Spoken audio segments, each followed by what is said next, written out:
Se é que isso depende da perspectiva, mano. Não, eu acho importante ver debates. E talvez este seja mais civilizado do que os outros. Fantasy, eu não me apressava tão rápido a dizer que não são assuntos que ninguém quer saber. Sejam muito bem-vindos a mais um debate aqui na RTP para as legislativas. Se calhar são os 2024, assuntos que hoje são na RTP3. importantes, mas como Frente não a tem frente, gritaria, Paulo ninguém quer Raimundo, saber. secretário-geral do PCP, e Vamos Inês ver. Sousa Real, do PAN. Bem-vindos aos dois. Obrigado. Determinou o sorteio que vamos começar este debate com a Inês Sousa Real.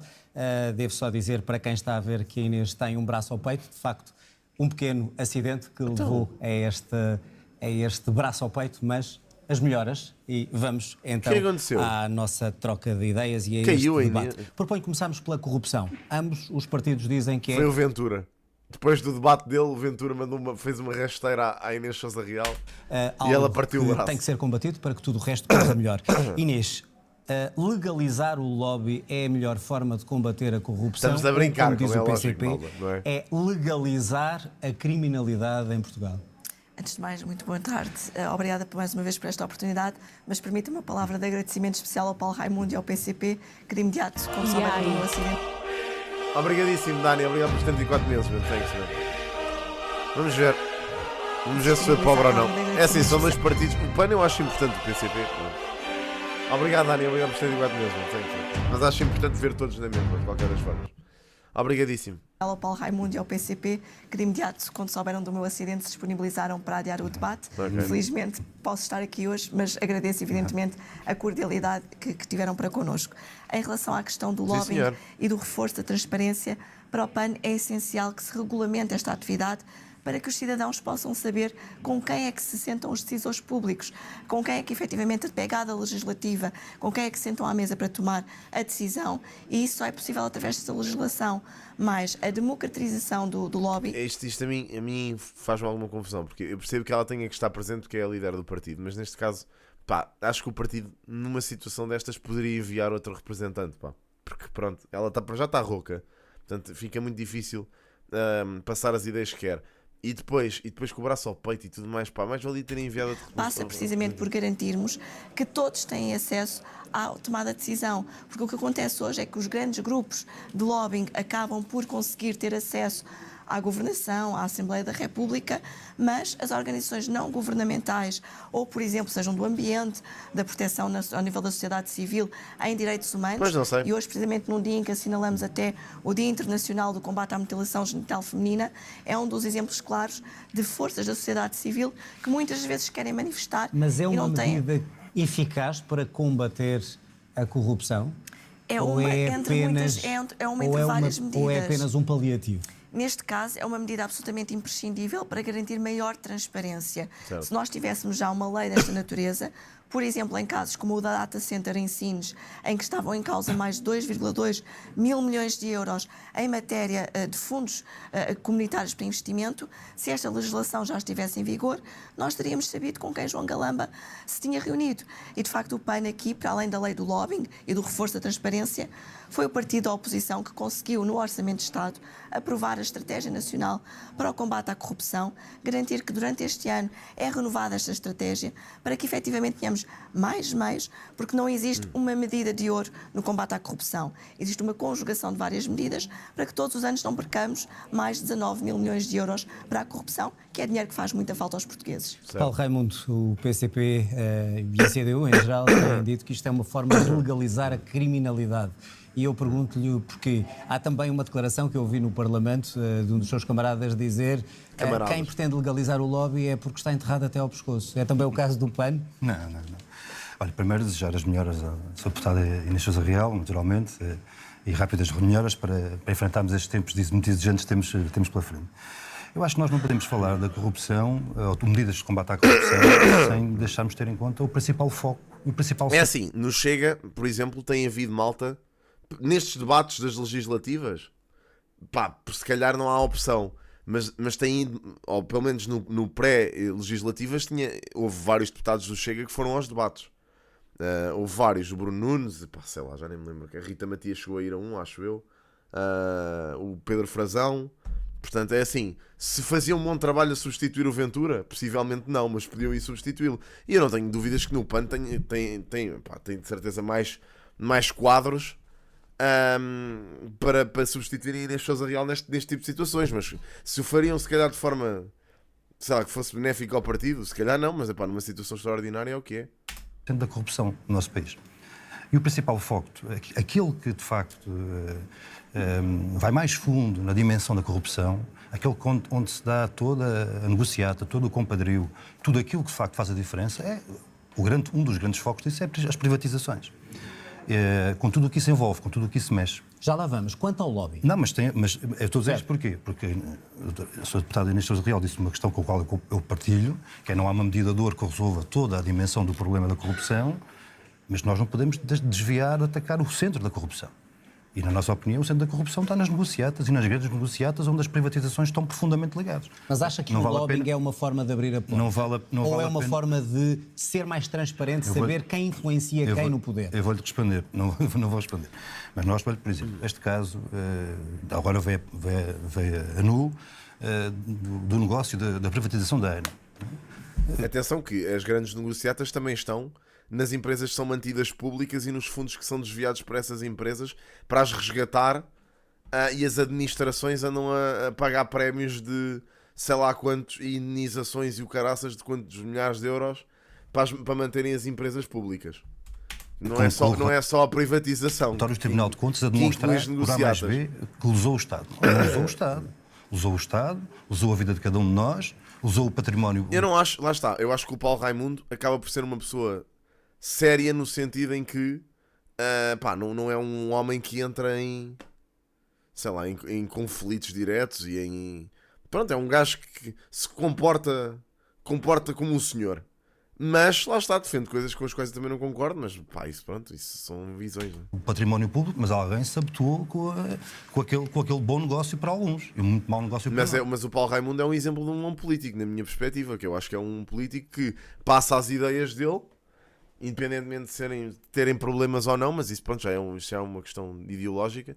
Mas eu acho que ele passa as ideias dele sem grande alarido e faz o trabalho dele de forma séria, sem ataques pessoais, daquilo que eu tenho visto até agora. Não tenho visto atacar pessoalmente ninguém. O lobbying, para não fugir à pergunta, nós achamos que as medidas... Nós não ganhamos no combate à corrupção se passarmos a legalizar um aspecto que hoje só é ilegal. Essa é que é a questão. É o tráfico de influências. Paulo Duarte, imagina, tu podes não concordar com aquilo que ele diz, da mesma forma que eu também não concordo. No entanto, dizer que ele não é bom político é um bocado arriscado, dado que ele basicamente passa eu acho que ele é eficaz na comunicação que faz. Ele pode não ter um carisma para ir além, mas lá está depois o que é ter carisma na realidade, na política. Acho que o carisma na política é um dos grandes problemas deste país, que é a malta vai votar pelo carisma do candidato. Neste caso ele passa as ideias dele de forma clara, sucinta, sem fazer ataques pessoais. Eu nesse aspecto respeito por aí. São distintas. Não, são coisas distintas. É verdade, são coisas distintas. Mas uma coisa claramente ser bom político não é andar aos gritos com os outros e interromper constantemente. Podemos dizer que não há grandes exemplos de grande concretização prática dessa regulamentação do lobbying. É teres respeito pela democracia. Mas o Parlamento Europeu já regulamentou o lobbying e isso permite-nos saber qual é que é a pegada legislativa. Permite, não evitou nenhum problema de corrupção. Nenhum problema de lá está, compadrio. Quer dizer...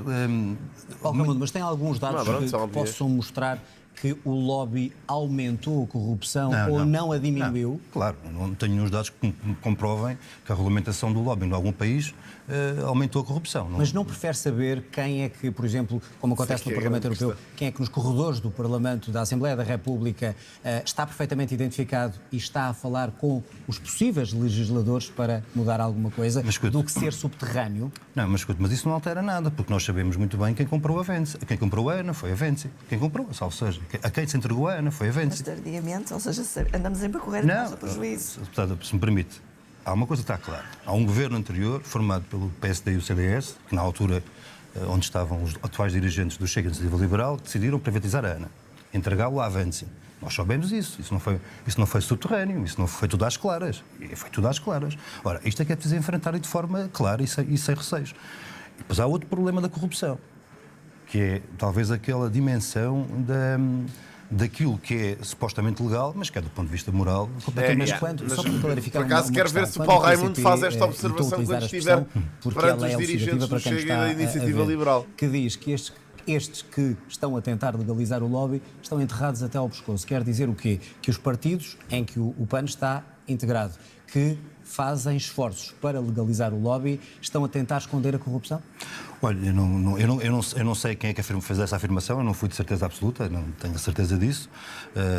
Não quer dizer que também não faça a revisão. Mas acha que quem quer legalizar, quando isto de outra forma, quem quer legalizar o lobby está a tentar esconder quando fala da privatização? Não, eu acho que há motivações. PSD, PS... Eu não tenho dúvidas que há motivações diferentes para quem quer avançar com esta medida. Não tenho nenhuma dúvida sobre isso. Agora, vamos lá ver quem são os grandes beneficiários, os grandes responsáveis, lá está, pelas privatizações e os grandes beneficiários das privatizações. E é claro que não será nem o PCP nem a CDU e não será o PAN, naturalmente. Mas quando o PAN está ao lado dos outros partidos para legalizar algumas destas medidas por uma questão de transparência, está a ser cúmplice? Estou a ver que há um esforço do jornalista para tentar que eles se atirem à garganta um do outro e não fazem, pá. Isto é fantástico. Como lhe digo, as motivações que leva cada partido a apresentar os seus projetos são motivações diferentes. Aliás, há matérias sobre as quais nós temos tido A motivação votos. é diferente, mas está errada. É isso? Nós achamos que ela não corresponde às necessidades, não é esse o centro da questão. Tem que equilibrar o tempo. Inês Sousa Real, legalizar o lobby ajuda mesmo a interromper este ciclo de corrupção ou é apenas para ver onde é que está a influência de cada legislador?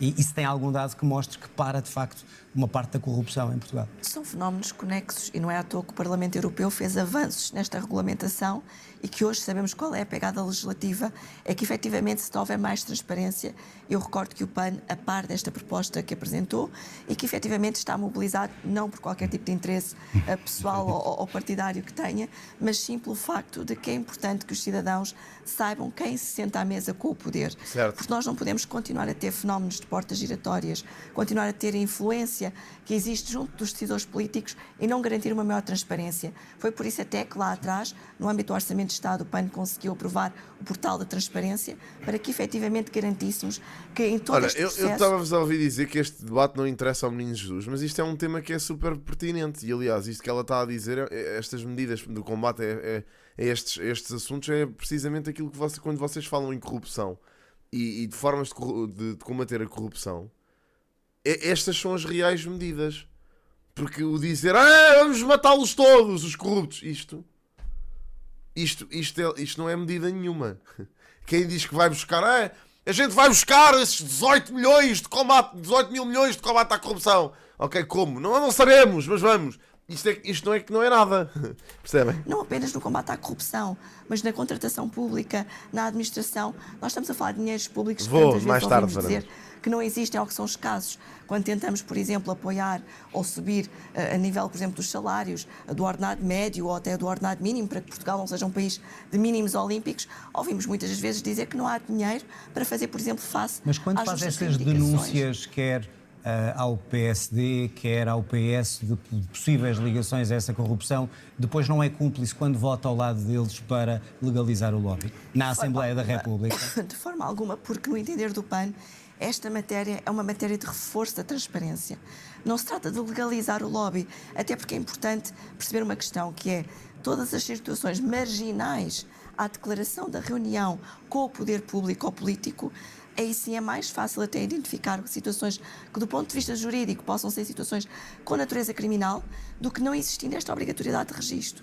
Até porque nós não podemos diabolizar aquilo que possa ser o papel da sociedade civil junto do decisor político. Nós temos contributos muito válidos dos sindicatos, das associações e organizações não governamentais, que também são uma forma de lobby, mas uma lobby positivo e não negativo. Bom, portanto, há que saber distinguir as duas coisas. O problema, se me permite... Sim, responda a esta questão para mudarmos para outra. O problema, se me permite, é que nós vivemos na sociedade em que vivemos, não vivemos noutra.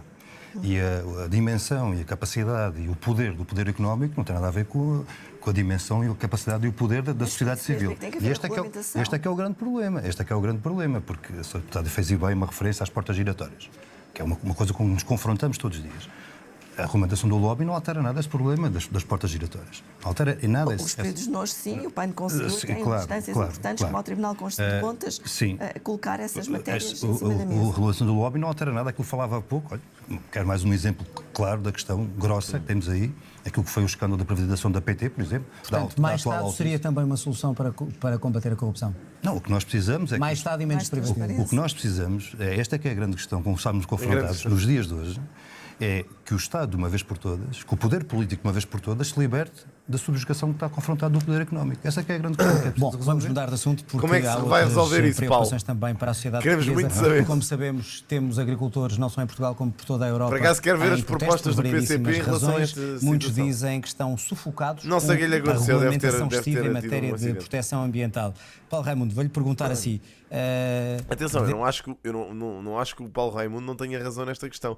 Queria era saber como é que ele vai resolver isso, porque isso é um grande problema, não é só de Portugal, é do mundo em geral. Claramente os governos estão sempre dependentes daquilo que é o poder económico dos países, porque sem esse poder económico os governos não governam. Portanto, é importante. Deve ser sacrificada Sim, alguma mas quais regulações? Percebes? É isso que é importante perceber, o que é que eles querem fazer. regulamentação ambiental da União Europeia e também do nosso país para que os agricultores não estejam tão sufocados? A mim parece-me que não há regulações concretas. Os justos problemas e as justas reivindicações dos agricultores não têm a ver com o sufoco das medidas ambientais. Eles estão na rua a dizer isso, como sabe, desde França até Espanha, até Portugal. O sufoco que eles vivem é o sufoco da política agrícola comum. E foi esse sufoco da política agrícola comum que tem aspectos de regulamentação. Onde está essa regulamentação ambiental, a famosa do prado para o prato? Mas a questão fundamental não é essa. A questão com que se confrontam todos os dias é o aumento dos fatores dos custos de produção, dos combustíveis, das rações, por aí fora. E o que nós chamamos, isso sim foi da minha boca e, portanto... É assim, ontem tivemos cá o Francisco Palpério que falou sobre isto, justamente sobre este problema da agricultura, e que diz que isto é uma questão europeia, não é uma questão portuguesa. Ou seja, que as pessoas se revoltam contra o governo quando na verdade isto foram políticas que foram aprovadas pela União Europeia. Não sei até que ponto é que isso será realmente assim, mas foi aquilo que o Francisco disse ontem cá. E eu até consigo acreditar que seja uma política da União Europeia. Neste caso foi o que o Paulo Raimundo está a dizer, neste facto, nesta situação, que diz que basicamente isto é devido à política da agricultura comum e não a políticas do governo em si. Nós chamamos a ditadura da grande distribuição, que em Portugal tem um efeito brutal. Mas em relação à questão ambiental, e podemos ir às outras também. Mas eu vou... Até porque temos aqui duas pessoas que falam sobre isso. Mas nós temos 86% da nossa agricultura é de agricultura familiar. Micro e pequena produção agrícola. Esta que é a realidade.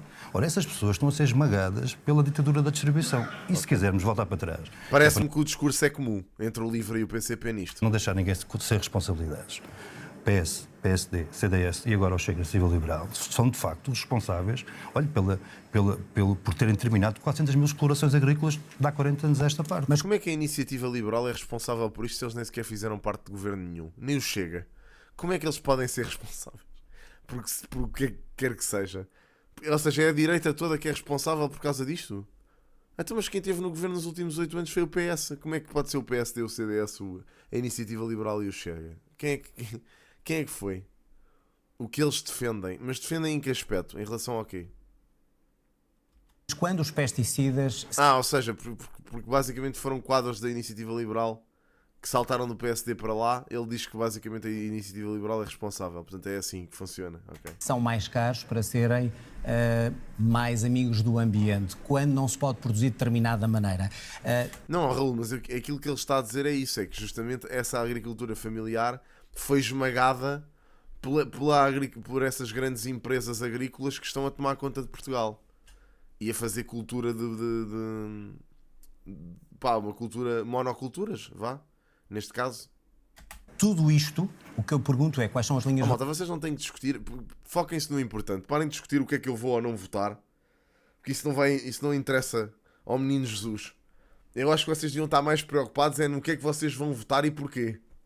Esqueçam lá o que é que eu vou votar. Parem, eu não sou nenhum enigma. Esta questão, devem ou não ser sacrificadas, como pedem muitos dos agricultores que estão na rua, algumas das medidas ambientais impostas pela União Europeia? A questão fundamental com os quais os micro e os pequenos agricultores estão confrontados, os agricultores da familiar, é como é que aumentam o custo, como é que aumenta o valor do produto que fazem. E há uma coisa que nós sabemos de experiência própria, certamente, todos, que é, não há ninguém que goste mais da terra, que ame mais a terra que os agricultores, em particular os pequenos agricultores. E esta é que é a grande questão que é preciso responder. Como é que se aumenta o valor do produto que faz? E não é esmagados pela grande distribuição. Mas ainda não respondeu à questão ambiental. Não, para mim é importante também até para falar com ele. Eu percebo e não vou fugir. Mas Gostava só que me respondesse. Mas a questão é esta. Pode haver este ou aquele aspecto que seja necessário alterar.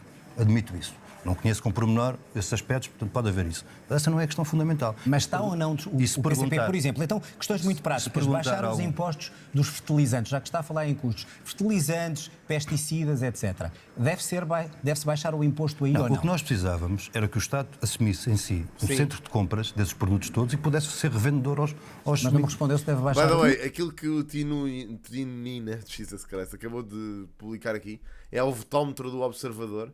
E eu fiz esta cena e o vídeo está no Patreon, ok? Portanto, o vídeo desse votómetro dos resultados. Os resultados estão no X, mas o vídeo em si está no Patreon. Foi feito para o Patreon, ok? Obrigado.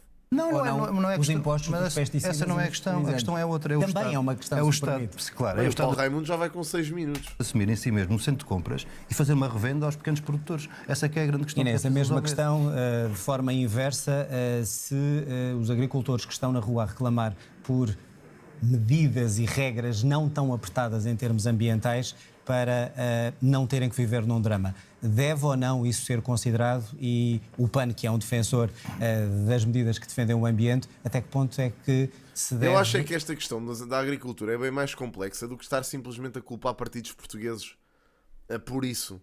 Ou seja, acho que nem sequer faz sentido estar a culpar os partidos portugueses por isso, dado que para já não estiveram no governo nos últimos 8 anos e depois, ou pelo menos aqueles que o Paulo Raimundo está a culpar.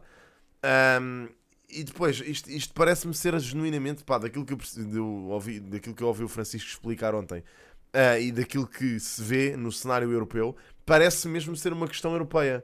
Não me parece ser uma questão só nacional, percebem? Portanto, estar a culpar os partidos portugueses por isto pode ser uma estratégia política para ganhar votos, mas não faz grande sentido. Devia haver mais seriedade nesse sentido.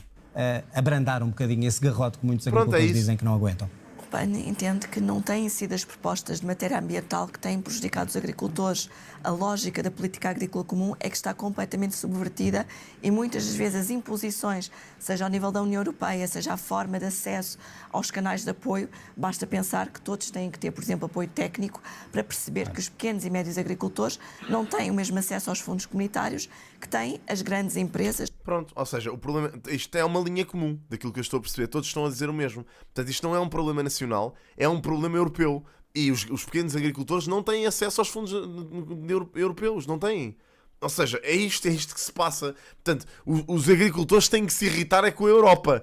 Claro que também se podem indignar com o governo, mas para se indignarem com o governo tem mesmo que ser com o PS que não bate o pé.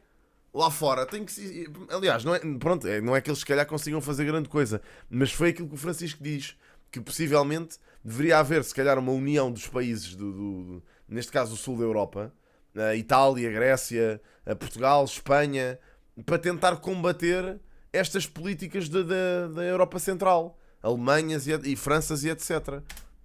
Que, em particular, promovem a agricultura intensiva e superintensiva. Depois, por outro lado, as políticas cegas, muitas vezes, do governo, e basta olhar para o que recentemente aconteceu no Algarve, em que, quando se impôs as cotas da água, impôs cotas da água de forma completamente insensível perante aquilo que é a distinção entre um agricultor de produção da laranja, da pera rocha, como mete até recursos a práticas tradicionais, para os produtores que têm a produção intensiva e superintensiva. E impostos sobre pesticidas e fertilizantes, é ou não, eles pedem, muitos agricultores também, que esses impostos sejam mais reduzidos.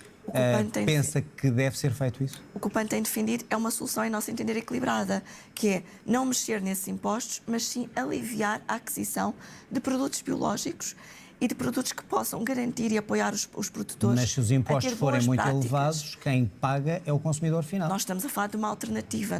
O PAN tem defendido que se apoie a produção biológica. Portugal, em comparação com outros países da União Europeia... Portanto, mais subsídios, mas não retirar os impostos. Mais apoios para a produção biológica, não apenas ao nível dos subsídios, mas, acima de tudo, para a produção biológica, para os serviços de ecossistema. Eu recordo, inclusivamente, que foi precisamente pela mão do PAN que se introduziu, por um lado, a alteração à lei da água para a gestão do uso da água responsável, mas uma medida que também beneficia os pequenos produtores e os negócios da agricultura, que foi o IVA zero no cabaz essencial e o IVA zero para as leguminosas. Nós precisamos transitar do ponto de vista da produção. No nosso país queremos ter uma agricultura de futuro e de sustentabilidade. Tem que ser uma agricultura de precisão e com o apoio do Estado para esta transição. Eu vou-vos dizer uma coisa, vocês estavam a dizer que este debate era zero interessante, mas eles estão a falar realmente sobre questões muito pertinentes, que são questões que estão muito na moda neste momento. Pá, as greves dos agricultores e os protestos e tudo mais, isto tem que ser, são questões que têm que ser abordadas. Pá, não é só interessante ouvir o Chega a gritar a dizer que os polícias merecem ser remunerados, mas estas questões também são importantes. Portanto, ainda bem que estão a ser representadas aqui, vá lá. Acho alguém que fale nisto, porque duvido que isto seja um problema nos outros debates, aposto. Aposto que isto não vai ser falado nos outros debates, esta questão faz da agricultura. Sozinha. Os apoios têm que chegar a quem tem melhores práticas e não a quem mais lucra e mais polui.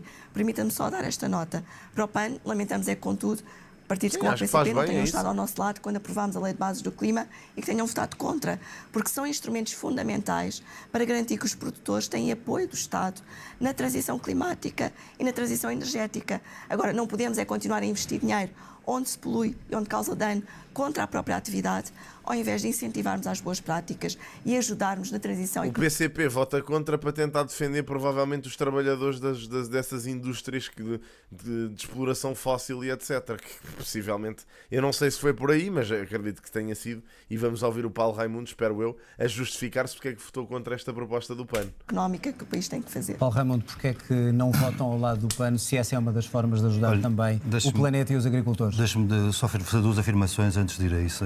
É que senão não conseguimos ir a mais temas. É que nós não acompanhamos a ideia de um confronto entre os agricultores e o ambiente. Aliás, não só não há confronto, como há sintonia. Esta é uma questão. Mas o PAN deixou-lhe aqui um rap. E fez uma afirmação que eu acho que é justa fazê-la agora nesta fase. Perguntou quem paga. Quem paga é o consumidor final. O consumidor final paga sempre. Mas depois quem fica com a riqueza criada não é o produtor. É a grande distribuição. Este é que é o grande problema. Porque nós temos um aperto na grande distribuição nos produtos. Isso, ambos estão de acordo sobre a grande distribuição. Não, porque esta é que é a grande questão fundamental que é preciso resolver de uma vez por todas. Porque nós podemos encontrar as práticas todas e corretas. Há sempre grandes questões fundamentais. Mas aqui, pá, o que é que vamos fazer? Vamos contra a grande distribuição? Mano, imaginem, é difícil porque isto são indústrias que são gigantescas em Portugal. Estamos a falar de grupos gigantes com lobbies super presentes.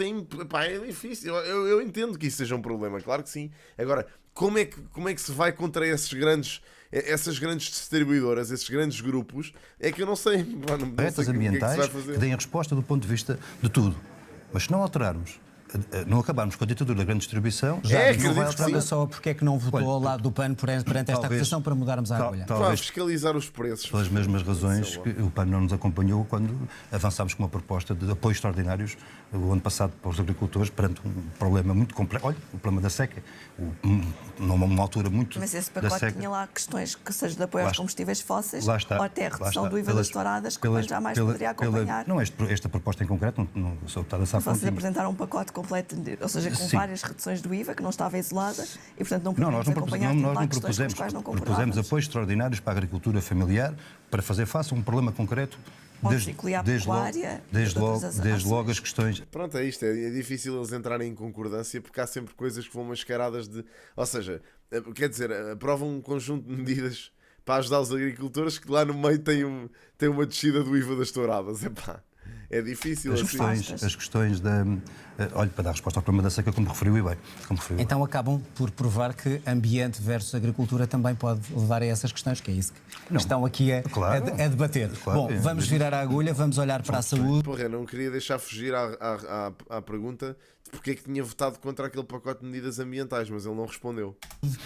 Os vossos partidos, pelo aquilo que já li e na falta ainda do programa do PAN para conhecer mais em detalhe, mas há algo que me parece claro. Médico de família, enfermeiro de família para cada um dos portugueses tem sido uma falha até hoje. Muitos querem é muito fazer. Caro, muito concretamente, muito perceba a intenção, onde é que se vão encontrar médicos e enfermeiros disponíveis para que cada português possa ter o seu médico de família ou o seu enfermeiro, quando sabemos que falta isso. E a formação de um médico e de um enfermeiro demora anos a fio. Claro.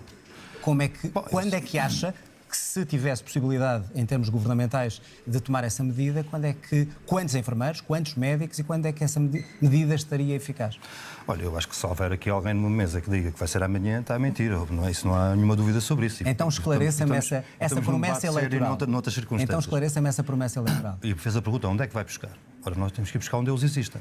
E nós não temos um problema de falta de médicos nem de enfermeiros no nosso país. Não temos? Nenhum problema de falta de médicos, nenhum problema de enfermeiros formados no nosso país. Não, nós temos um problema de falta de médicos e enfermeiros no Serviço Nacional de Saúde. É assim, nisto eu acho que ele tem razão. Porque efetivamente não se pode a malta não se pode queixar de que o curso de enfermagem foi completamente... eu vi muita malta dizer isto há uns anos atrás, que o curso de enfermagem tinha sido completamente descaracterizado pelos privados, que havia demasiados enfermeiros no mercado, e agora de repente queixam-se de não há enfermeiros. Não, os enfermeiros muitos deles foram-se todos embora. Foi tudo embora daqui. Foram para a Inglaterra, para outros países, fazer o mesmo trabalho e receber o dobro. Agora, eles ainda cá estão e continuam a ser formados. Agora, o que é que fazem com eles é que é uma ótima questão. Esta é a questão. Ora, se isto é assim, o que é que nós precisamos de fazer? Desde logo... Primeiro era abrir mais vagas de especialidade e ir contra a ordem dos médicos, que parece quase uma máfia. Duas coisas. É acarinhar e reter e respeitar os médicos, enfermeiros e técnicos no Serviço Nacional de Saúde e criar as condições para que outros que estão hoje noutros setores possam vir para o Serviço Nacional de Saúde. Que outros setores? Está a falar do privado? Do privado, por exemplo. Isso significaria muito mais dinheiro do Estado a pagar aos médicos e enfermeiros, é isso? Muito mais. Claro, mas... Porque o privado, como sabe, paga muito mais. Mas qual é a alternativa que temos? Continuar neste caminho de desmantelamento do Serviço Nacional de Saúde? É essa a alternativa da nossa parte? Mas acha, portanto, execuível um médico e um enfermeiro para cada português? Um médico de família e um enfermeiro de família? Há um rácio. É assim, é lógico que vai ser muito difícil oferecer as mesmas condições que se oferece a um enfermeiro lá fora. No entanto, há sempre o fator ficar em casa. Há muitas pessoas que, se vocês lhes derem a oportunidade de ficarem em Portugal, elas ficam. Portanto, é só chegarem a um consenso. É só chegarem a ok, chegamos a este valor para teres um ordenado digno e as X horas de trabalho. Claro que nunca vão ser as condições que te oferecem lá fora, mas pelo menos ficas em Portugal, que é o teu país, junto da tua família e dos teus amigos. Se calhar há enfermeiros que vão dizer, ok, consigo aceitar essa proposta. É só chegar a um consenso. Ninguém está a dizer que eles têm que chegar ao ponto em que os enfermeiros têm que ganhar o mesmo que ganham lá fora. Isso é praticamente impossível. Agora, é preciso dar-lhes melhores condições de trabalho. É isso. Portanto, é mesmo rácio preciso está feito, não é? É um rácio de X tem sido impossível até Tem agora. sido impossível. As pessoas só saem daqui como último resort. As pessoas só saem daqui mesmo como última opção. Portanto, Tem sido impossível, mas não é impossível. Tem sido impossível, mas não é impossível. E tem um limite de tempo para isso, que é uma legislatura. Não se consegue? Eu julgo que já está. Quem disser que chega amanhã e resolve isso, acho que está a enganar. Não diga amanhã, mas quando se faz uma promessa eleitoral tem que Não, ser claro, uma por amor de Deus, conta. que disparate. Então nesse caminho de construção disso. Agora, com apoios. Portanto, acha que há profissionais em Portugal para contratar? O que é que nós propomos? Eu Nós vejo o propomos chat do YouTube uma dizer redução com cada salarial parvoíce. dos médicos de 50% ou enfermeiros. Não tive risco. Isso é um elemento fundamental. Mas a questão... Eu tenho que passar, é que está com muita vantagem. Inês, um enfermeiro e um médico, a mesma perguntam se temos médicos e enfermeiros suficientes e onde é que os vai buscar e quando é que essa medida será efetiva e poderia ser efetiva? Nós não temos de todo médicos nem enfermeiros suficientes. Aliás, estivemos recentemente no Algarve, no centro hospitalar, e ficou claro esse déficit do ponto de vista quer dos enfermeiros. Só na região do Algarve falam de pelo menos 500 enfermeiros que seriam as necessidades para suprir a ausência. Obrigado, Franco. Obrigado pelos 2 meses. Thanks, man. Obrigadíssimo. Muito obrigado, man. Obrigadíssimo. Não querem porque lá está a receber mal. Obrigado pelos 2 meses, meu. Thanks, man. Os médicos preferem, sem dúvida, trabalhar no privado em vez de trabalhar no público, se não haja dúvida. Oferecem-lhes melhores condições de trabalho, eles vão lá. Quem é que os pode culpar por isso? Não se pode pedir a um médico que trabalhe e receba mal só com base no patriotismo. Isso é parvoíce autêntico. Quanto mais na questão também dos médicos. E os médicos de família, eles têm que ser encarados como a base da prevenção da saúde. Porque se garantirmos que cada português tem efetivamente um médico de família, e se pensarmos isso pelo menos numa perspectiva de legislatura, vamos conseguir aliviar a pressão que existe hoje em dia nos centros hospitalares, em particular nas urgências. Nós temos que olhar para um todo, na saúde como um todo. Mas se não há, onde é que os vai buscar? Bom, nós neste momento temos um problema que não se esgota na questão da fuga dos médicos, por assim dizer, do público para o privado. Neste momento temos o problema também da imigração, dos jovens que cada vez mais saem do nosso país Não sei se e isso que é não bem conseguem assim, Fábio. encontrar aqui melhores condições de vida, e nesse sentido a questão da exclusividade voluntária, como é evidente, neste caso optativa por parte destes profissionais, e com a consequente valorização do ponto de vista não só do ordenado, mas também das condições de trabalho, existindo uma bolsa pública, que é o que o PAN tem defendido, para profissionais de áreas de setores-chave da nossa economia e da nossa saúde, que garanta o acesso, por exemplo, à habitação, porque nós não podemos ter neste momento um déficit de bolsa de habitação pública. Pois olha, não tenho dúvidas que possa ter agravado o debate com o André Ventura. E olha que não é positivo. É que debater com o André Ventura é ter que gritar por cima dele, e portanto imagino que isso tenha causado ali uma certa rouquidão na voz da Inês Sousa Real. Pública, como a que temos. E para resolver o problema atual, ou seja, que não há médico de família, muito menos médicos para todos os portugueses que estão nas urgências, como é que se resolve? O recurso aos privados para regularizar a situação na saúde? Não estou no YouTube, portanto não consigo responder, mas isso que o Fábio está a dizer é mentira. 35 horas estão contratualizadas, mas fazem bastantes mais em horas extra, turnos extra, em que são chantageados com a saúde dos utentes. Obrigado. É algo que o PAN defende? Eu não Neste tenho caso, dúvidas. nós PPP entendemos fazem que ninguém sentido? deve ficar numa lista de espera por uma questão de preconceito E ideológico. como tal? Certo. E, portanto, como tal, se não houver uma opção a curto prazo, Yeah. que essa poderá ser uma Acredito que alternativa, sim, Volta. mas essa Acredito não que é a sim. solução para o SNS. O SNS tem que ser robustecido. Aqui a questão não é e do tem que ter- SNS, é para a saúde em Portugal.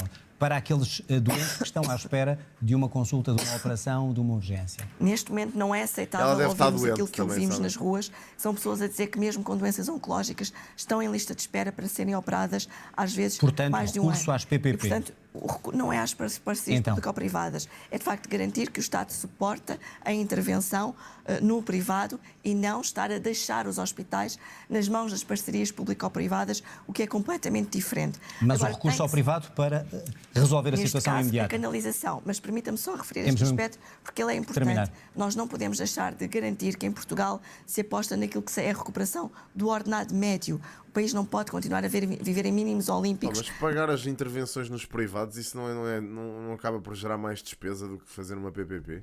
Na perspectiva da retribuição salarial dos diferentes profissionais, seja nos médicos, nos professores ou até mesmo nos bombeiros que hoje estiveram a manifestar, ou dos polícias. Muito bem. Temos que olhar para um todo. Quero entrar noutro tema rapidamente, só uns 30 segundos. Privado para resolver o problema atual dos doentes, sim ou não? Olha, nós Não temos... estou a dizer as PPP, estou a nós- dizer para resolver Mas- estas filas de espera. A realidade que nós temos hoje é metade do orçamento de Estado do Serviço Nacional de Saúde é transferido para o setor privado. E, portanto, está errado. É mais ainda. Mas se puder resolver o 8 problema mil de milhões algumas de euros. pessoas que estão à espera. Mas isso já acontece hoje. Isso já Mas acontece. pergunto-lhe, deve continuar ou não para resolver o O que problema? nós precisamos é... Hoje temos uma opção de 8 mil milhões de euros são transferidos dos bolsos de cada um de nós para o setor privado da doença, como nós caracterizamos. Ora, isso não é caminho. E quando continuarmos nisso... E, portanto, recorrer aos privados nem que seja para resolver esta situação, não. Claro, mas não, a única solução de dar resposta a toda a gente de forma igual Pá, às Rui, questões da pois. saúde é o Serviço Nacional de Saúde. Muito bem. E quem bateu às portas dos privados sabe bem que é assim. Há vários partidos que dizem que deveria ser claro nesta altura o que é que acontece depois das eleições. Inês, pergunto-lhe se for preciso o PS ter o apoio do PAN, do PCP, do Bloco de Esquerda para fazer uma geringonça nova. É assim, o PAN eu estará posso-vos dar a minha disposto. perspectiva. Eu acho que não se pode contar, se não for através de PPPs, acho que não se pode contar com o apoio dos hospitais privados quando são casos graves e ou sérios. Porque, é assim, vou-vos dar o exemplo. Isto em casos práticos e reais, ok? Eu utilizo bastante os hospitais privados para ir a consultas, pá, desde sempre. Porque lá está, não estou para ficar horas à espera num público. Não estou. E como tenho seguro de saúde, utilizo os hospitais privados para esse tipo de consultas de rotina e não sei o quê, ok? Quando são problemas sérios, ir a um hospital privado é, efetivamente, um risco. Porque, epá, a Sara teve um acidente grave, como vocês sabem. Ela não tinha a certeza se tinha batido com a cabeça ou não. Na altura foi-nos desencorajado pelo próprio enfermeiro do INEM a irmos para o hospital, porque ela não parecia estar mal e não estava. Mas eu, através de por causa da preocupação, me disse, pá, olha, ok, vamos na mesma, vamos ali ao hospital privado. E vemos se realmente se passa alguma coisa. Tentamos fazer um exame ou uma coisa do género.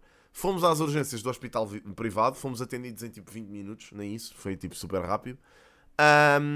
E mandaram a Sara para o Amadora Sintra. Ou seja, teve mas foi um acidente grave, sim, foi, o carro captou. Ok, então pronto, olha, se calhar o melhor é ir ao público. Pronto. Ou seja, o que é que... Ou seja, é um bocado isto, meu. Mandam-te mesmo dar uma volta. Pois, exato, claro. Portanto, ou seja, é por aí. Portanto, não se pode esperar grande coisa. Pronto, no Amadora Sintra tivemos lá para aí 6 horas à espera. É o que é. Não há grande coisa a fazer. Pronto. É o que é. Mas é por aí. Ou seja, acho que se pode utilizar os privados para questões menos importantes e mais fáceis de mais fácil resolução. E os hospitais públicos têm que ficar para problemas sérios, meu. A afastar a Só AD. que também há muita afluência, há muita malta que vai aos públicos só porque sim, meu. Há muito pessoal que vai às urgências só porque sim. Quando não precisa de ir. Isto também é verdade. Eu não gosto de culpar as pessoas por usufruírem de um serviço que supostamente devia ser básico, não é? Mas também há muita malta que contribui para este problema. Que vai às urgências só porque lhe dói o pé. Tipo, dói-me o pé. Vou à urgência. Calma, né? Imaginem, eu não me lembro... Aliás, eu nunca... a última vez que eu pisei em um hospital público por causa de um problema meu, felizmente, por causa de um problema que tive, foi quando tinha aí 6 anos. E cheguei à porta do hospital, vomitei, fiquei bem e voltei para casa. Nem sequer cheguei a usufruir do hospital. Portanto, lá está. Eu não me lembro da última vez que fui a um hospital por causa de estar doente. Mano, eu estou doente, sempre me curei em casa. Pá, sei quais é que são os medicamentos que tenho que tomar. Claro que isto não é a realidade de toda a gente. Eu sou jovem, não é? Não tenho problemas sérios, felizmente. Ainda. Mas lá está, pá. Acho que se a pessoa é uma pessoa saudável, se não tem problemas sérios, tem uma constipação ou uma gripe, o que é que tu vais fazer para o hospital? Vais fazer o quê para o hospital com uma gripe? Pá, se estiveres com 40 graus de febre, pá, se calhar vais lá. Agora, num caso normal, percebes? Não sei, meu. Do poder No para meu caso não tenho que justificar faltas a trabalho. Nem escolares, não é? Mas é um bocado... Esse sistema... Então é assim, se vocês precisam de ir a um hospital para conseguir... 35 é jovem... É jovem... Mas eu não tenho 35 anos, bro. Quem é que disse que eu tinha 35 anos? Estás maluco?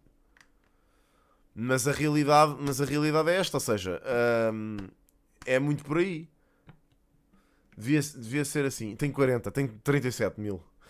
Devia ser... eu nasci antes de Cristo. O problema é a justificação no trabalho. Pronto, ou seja, tem que haver um sistema. Então aí mais me ajudem. Se os centros de saúde não têm resposta e se não há uma forma de vocês justificarem o trabalho, então aí o real problema. E se isso fizer com que as pessoas...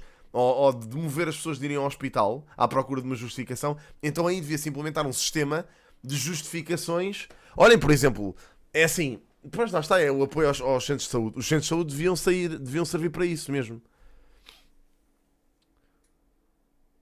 Eu nunca mais... Olha, Prozini, eu nunca fui um gajo que usufruísse desse serviço. Por isso nem sei de que é que estás a falar, mas acredito que existisse sim. Mas os centros de saúde têm que servir justamente para isso. Mano. Tu ires entupir um hospital para ir buscar uma justificação para faltar ao trabalho é uma parvoíce. Estás a ver? Ora é essa, Iliam. apoiar um governo de esquerda. Já disse que entre a AD e o PS venha ao diabo e a escolha, mas Entre o Chega e a AD venha ao diabo e a escolha. Se ia ficar ofendido quando acham que ele tem 35. Não fica ofendido. Resta o PS. Deus me livre. O meu pai já deixou claro que há linhas vermelhas que não está disponível para ultrapassar, seja em relação ao Chega, seja em relação à Aliança Democrática, porque claramente distanciam-se da visão do PAN de sociedade e constituem um perigo até para direitos humanos e sociais. A pergunta era fundamentais. se ajudaria o PS a afastar um governo de direita. A pergunta que se impõe é o que é que o PS estaria disponível para fazer pelas causas que o PAN representa. Isto é interessante, porque reparem, eu já disse, a Aliança Democrática pode trazer mais votos ao PSD em termos de coligação, mas vai perder o apoio parlamentar de alguns partidos, porque o facto de estar lá o CDS e o PPM com as ideias e propostas que depois são colocadas no programa que não fazem sentido nenhum, na minha visão, para quem vota no PSD, vai haver drama com os outros partidos. Porque realmente só o facto desses dois partidos conservadores estarem presentes numa coligação faz com que os partidos como o PAN, por exemplo, não se queiram juntar ou não queiram viabilizar. Portanto, quais é que são estas propostas? É as propostas do costume. Olha, no caso do PAN, eu imagino que o CDS que qualquer conversação com o CDS seja inviabilizada só pelo facto de eles defenderem touradas e algumas medidas que não lembram ao diabo. Mas por isso é que eu acho que o PAN se vai virar à esquerda, provavelmente. Porque é o único lado do espectro político em que eles veem que os partidos por norma têm a mesma conduta. Com o PCP será difícil, porque realmente também há questões fraturantes. Mas eu não sei, mano. O PSD, sinceramente, se fosse eleições sozinhos, não sei até que ponto é que não tinha melhores resultados, mas pronto, é o que é. Eu não percebo o que é que foram fazer para juntar o CDS e o PPM àquela coligação, só para irem buscar. Quando foram buscar aquele pensamento saudosista de voltar às velhas glórias de ter a coligação PSD-CDS. Epá, eu sinceramente, a mim não representa, eu nem consigo considerar votar na AD por causa do CDS mesmo. Não consigo, porque não é um partido no qual eu me reveja, e para mim o conservadorismo é uma coisa que eu abomino. Portanto, dificilmente hei de votar. Pronto, tenho que considerar, mas dificilmente vou votar na AD por causa disso. E vai afastar muita malta de votar na AD por causa disso. Não tenham dúvidas. Eu ainda não li bem o programa da AD, mas quero ler com atenção. Nem sei se já saiu.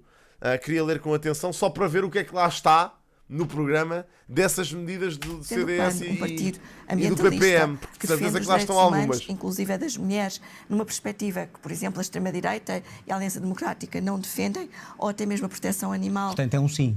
Neste caso não é um sim, terá que ser o PS a dar essa resposta. Um acordo ou pontualmente? Acordo ou pontualmente? Queremos ver o social. O PAN já deixou claro que toda e qualquer solução da qual faça parte terá sempre por base... Raul, desculpa, mas não, bro. Não consigo, mano. Desculpa lá. Percebo o que queres dizer, mas não, mano. Eu não consigo votar num partido só pela parte económica. Não dá para mim, mano. Desculpa lá. Não consigo votar... Eu sou completamente contra touradas. Não vou votar num partido que defende touradas, mano. Desculpa. E que ainda por cima defende medidas económicas para ajudar a salvar as touradas, mano. Isso para mim não faz sentido nenhum. As pessoas têm que votar consoante os seus valores e princípios e aquilo em que acreditam. E as coisas em que defendem. Portanto, têm que se informar melhor. Estás a ver? Eu acho que tu não deves votar só pelo simples facto do partido ter melhores respostas a nível económico. Isso é muito bonito, mas também não tens confirmação de que isso vá realmente resultar. Portanto... Um acordo escrito. Fizemos na Madeira, fizemos no Orçamento de Estado. A mesma pergunta para a CDU. Seria viável voltar a ver a CDU numa geringonça com o PS, se esse fosse o caminho para afastar a direita do poder? Claro, nós precisamos dar resposta no nosso país, não é o que é que vai acontecer depois do dia 10 de março. Mas não acha que os eleitores têm o direito a saber? Têm o direito de saber. Olha, por exemplo... Pois claro que não existe partido que representa 100% uma pessoa, mas há partidos que representam 30% daquilo que vocês defendem e outros que representam 70% ou 80%. É lógico que eu não vou votar nos que representam 30%, man. Não faz sentido. O Chega vai ser a solução, claro que sim, malta. Acreditem nisso, claro que sim. Vai ser, de certeza absoluta, malta. Olha, vamos esperar para ver. Quando eles ganharem as eleições, a gente vai ficar aqui para ver se eles vão ser uma solução. Aliás, vê-se pelas medidas que eles defendem economicamente, são todas muito viáveis. Aliás, dá para perceber. Aliás, as medidas do Chega em termos económicos, algumas delas roçam completamente o socialismo. Portanto, faz sentido. É o PS2. Esta que é a resposta, por uma razão simples. É o PS2, completamente. Uma correlação de forças diferente na Assembleia da República, com uma composição diferente. Ora, e nós, como entendemos, somos indispensáveis para dar essas respostas. Nos salários, na saúde, na habitação... Há uns que são mais do que outros. Se esse for o caminho, num apoio a um governo PS... É a correlação de forças que sair das eleições. Não há mais clareza que esta. Não vale a pena nós estarmos a falar sobre cenários sem falar de conteúdos, cenários pós-existentes sem falar de conteúdos. Será da correlação de forças que sair que se abrirão os caminhos. Há duas coisas que podemos garantir. Não faltaremos a nenhuma medida positiva, venha ela de onde vier, e se há... Não dirão não ao apoio ao PS para afastar a direita. É a minha pergunta. E certamente que... Eu acho que vocês vão perceber agora que o Chega teve um objetivo muito claro nos últimos anos, que foi basicamente conseguir subir nas sondagens e conseguir eleger deputados. O que está a acontecer agora com o Chega é... Vocês reparem que o discurso deles tem... Em relação às eleições de 2022, e quem acompanhou os debates e quem acompanhou as coisas que foram ditas pelo André Ventura nas eleições de 2022, percebe o quão diferente está o discurso dele. Moderou-se imenso. E eles vão se moderar cada vez mais, até se tornarem num género de PSD2, ok? Vão-se moderar cada vez mais. E, portanto, eles vão estar muito mansinhos, que é para cumprirem os objetivos de quem os financia. Porque o objetivo deles é irem para o poder, amigos, não tenham dúvidas. O objetivo deles é irem para o poder para representar a malta que os financiou. Portanto, vamos ver, pá, vamos ver o Não que há vai força, acontecer. com mais experiência. Eu em acho que é Portugal, óbvio para qualquer saindo pessoa que tenha do dois dedos de combate à testa, direita, mas que conhece pronto, as formas vamos que ver. tivesse. Inês Sousa Real, pergunto-lhe, e atendendo não às sondagens, mas aos últimos Vamos ver. resultados eleitorais, e a pergunta é para ambos, se o PAN está aqui a lutar pela sobrevivência política no Parlamento. De forma alguma, o PAN parte para estas eleições ser Pá, o partido Miguel, da oposição. Imagina, mais garantias de partidos são muito complicadas. Man, teria que ver as propostas. medidas conseguiu fazer aprovar com apenas uma deputada. E isto teve uma tradução de um saldo muito positivo para as pessoas. Mas Foi de pela uma mão do eleição PAN. para outra perdeu metade Sim, dos queria, votos, queria, perdeu Tomás, 3 gostava deputados. de ir. Isso não a faz recear que já pode não entrar no Parlamento? Nós tivemos uma prestação positiva para as famílias e não nos podemos esquecer do momento complexo e que de alguma forma o Bloco... Portanto, acha que não vai PCP acontecer? Temos mesmo que ser Só mesmo, muito permita-me comedidos. só concluir esta questão, é porque efetivamente quando nós conseguimos garantir que, por exemplo, mais de 90 milhões de euros hoje estão a financiar os espaços sociais através da taxa de carbono, ou acabamos com os estágios profissionais não remunerados para os mais jovens, ou 40 milhões de euros para a proteção animal, são medidas muito concretas que fazem diferença na qualidade de vida das pessoas. E as pessoas sabem hoje que podem contar com o PAN para ser um grande de estabilidade política e também para fazer avançar as causas que representa. O que é que consiste os 40 milhões de euros para a proteção animal? Que animais é que são protegidos pelos 40 milhões? Queria tentar perceber, porque isto lá está, dizer isto assim, a mim não me leva a crer nada.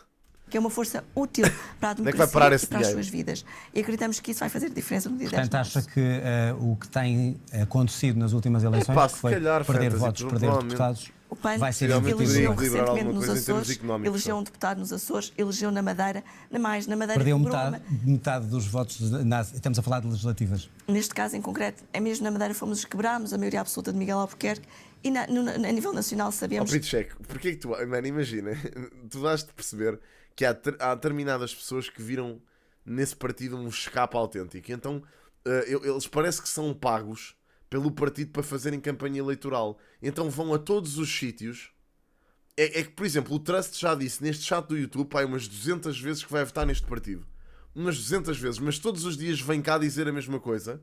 Cada vez que se está a falar de política, ele vem cá dizer a mesma coisa, como se fosse a primeira vez, como se ele tivesse agora no debate PAN-PCP ou CDU, decidido agora, após ouvir Paulo Raimundo e Inês Sousa Real, decidiu finalmente que ia votar no Chega. Ele já veio cá em 50 instâncias diferentes dizer isto, ok? Mas ele finge que é a primeira vez que cá vem, que é para elucidar as pessoas que cá estão, do epá, agora é que eu decidi. Agora é que eu decidi.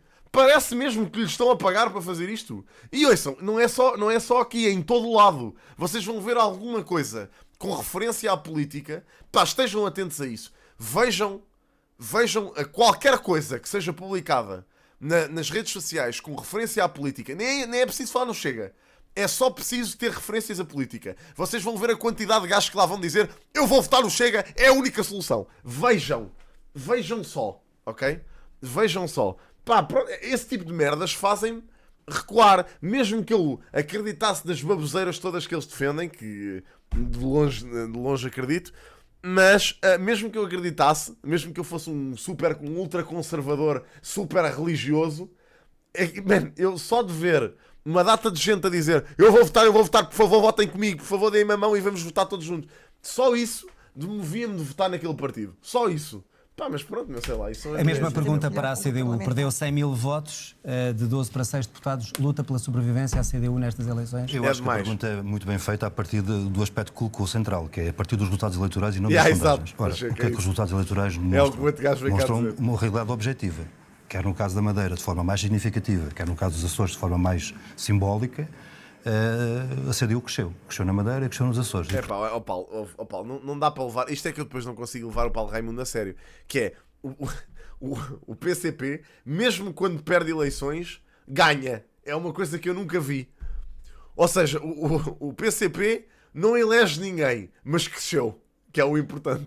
Portanto, se é Mas para a nível fazer- nacional, se é para cresceu. fazermos a análise a partir de dados concretos e tendências, Epá, oh. então diria assim. Mas continua Oh, fora Paulo. do Parlamento Regional dos Pois, Açores. É Paulo, verdade, quer lá está, dizer- foi ali por uma unha negra, como se costuma dizer, por 85 votos. Portanto, nas Por uma legislativas inexistência. não está a lutar para Nada a sobrevivência, disso, não, está pelo- a cair. pelo- E muito. 100 mil votos, 12 para 6 deputados. Mas desculpe, fez a pergunta a partir de uma realidade concreta. Eu estou-lhe a falar de dados Exato, concretos. exato. E eu estou-lhe a dizer, a partir da realidade concreta e dados concretos, as últimas eleições que tivemos foi na Madeira e nos Açores. quer na Madeira, quer nos Açores, a CDU cresceu. Mais significativamente não, na Madeira. Prefere olhar para aí do que para as eleições legislativas. Então, mas se eu posso olhar para aí, não posso olhar para trás, Muito tenho bem. que olhar para a frente. Chegamos ao fim do tempo. Obrigado. Isso foi para trás, ó Paulo. Isso já aconteceu. Até atrás. Vamos, terminamos assim mais um debate legislativo Inês de Rice. 2024. Já a seguir, Pronto. análise na RTP3. Regressamos desta vez sexta-feira, 21 horas, RTP1. Frente a frente vão estar Pedro Pronto. Nuno Santos, secretário-geral do PS, e Rui Tavares, do LIVRE. Tenha então uma boa noite. Pronto, sim, senhor. Olhem, é aquilo que eu digo. Sim, senhor. Está bem? Vamos ver depois os outros vemos à tarde. O do PSD, aliás, da AD, Bloco de Esquerda, e o do Chega versus IL. Vamos ver esses depois à tarde. E pronto, e é isto, olhem, não sei. É assim, the life we live.